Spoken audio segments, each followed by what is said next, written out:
This is going to be video number 61 on your Firearms Defense channel.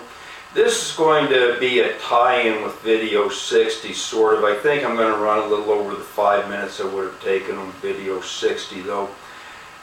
I want to talk about an idea I have. I think we should get rid of law enforcement, and we should get rid of the judicial system, and we should get rid of the police in its entirety.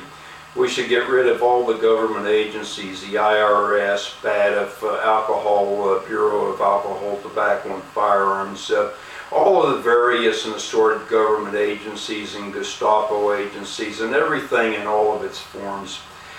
These agencies don't do any good from the very bottom, from the cop in the patrol car to the very top, to the very elite agencies. These people do not do any good. They're against the citizens. They exist for their own purposes. They draw a great salary, most of them. They get retirements that most of us will never see. We just don't have any use for them. They seem to hurt more citizens than they do bad guys. Now, okay, this is a completely radical idea, and most people are totally against it.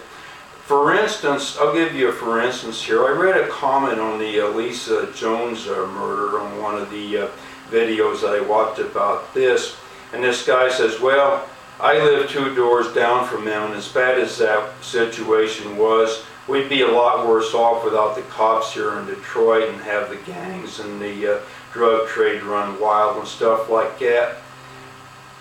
That's an example. There is someone refusing to think critically, who can't, one of the 98% of the masses who is incapable of critical thought. He's worried about the gangs killing people. What does he think these cops are doing? They're killing 7-year-old girls. You know, how is that helping? About the drug trade, everybody's worried about the drug trade. You know, we've got to keep marijuana out of the hands of people. We've got to keep cocaine and crack and meth and all that. My God, we can't have people using drugs. The government sells and controls 2 of the most toxic drugs out there, and that's nicotine and alcohol. In fact, I come from a family of alcoholics and tobacco users, and those 2 drugs decimated just about all of the people. My dad, my aunt, my uncle, my grandparents. I've seen all of them die of tobacco and alcohol-related illnesses, and it's not a pretty sight to see somebody laying on a deathbed breathing through an oxygen tube. So the drugs that are sold on the street aren't any worse than the ones the government sells. I have no idea what they're talking about. So that's just one example of someone who can't think critically. I was talking just yesterday to, maybe it was, I think it was yesterday. I'm 64, I don't remember things anymore.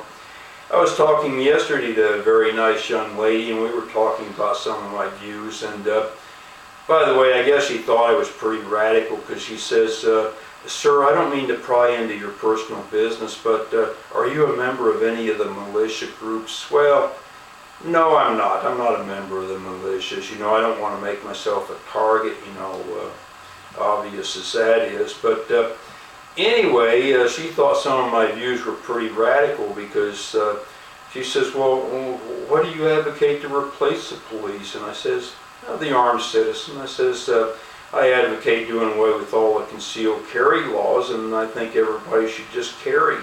And she says, well, you mean like it was in the Wild West? And now here's a misconception. The Wild West was not that way. There weren't shootouts every day. You know, people didn't face each other down in the street and have shootouts. You know, it wasn't just everybody pulling their guns and just killing people just for any reason or no reason at all. There was actually a lot of order in the Old West, and in fact, they maintained better law and order than we do today, because when they did catch one of these outlaws, they had the trial, and he was hung the next morning at a public hanging. So, and it wasn't like everybody thinks it was. And you know, people would go into a bar, and everybody there would be carrying guns, and there wouldn't be all these shootouts and fights and stuff like that that people think there were. And The local sheriff didn't go out and face down bad guys in the street like it was in high noon. He had his 5 deputies and his shotgun, and if they wanted to mess with him, he just got shot. So it wasn't like everybody thinks it was, and the fact is, these people do us no good whatsoever. You know, they routinely brutalize citizens on a routine basis. Mayor Chi Calvo in Berlin Heights, Maryland, an all-white suburb, he had his 2 Labrador retrievers, his family pets, killed for sport by the SWAT team, who were nothing but sadistic action junkies. The other thing that police officers do, the only reason they really exist is they enforce the traffic laws nowadays, and that's done to bring in extra revenues for the cities and the states and the counties, because the cities and the states and the counties are all going broke, and they need to do this to bring in extra revenue. So that's their biggest function out there that I can see. And as far as crime goes, as far as protecting yourself against violent crime, you're just strictly on your own. And as I say, if you live someplace where you can get concealed carry and make use of it, I advise you to do that, because the police are going to be no help whatsoever. They won't be there when you need them. When you call 911, they'll take 30 minutes to respond.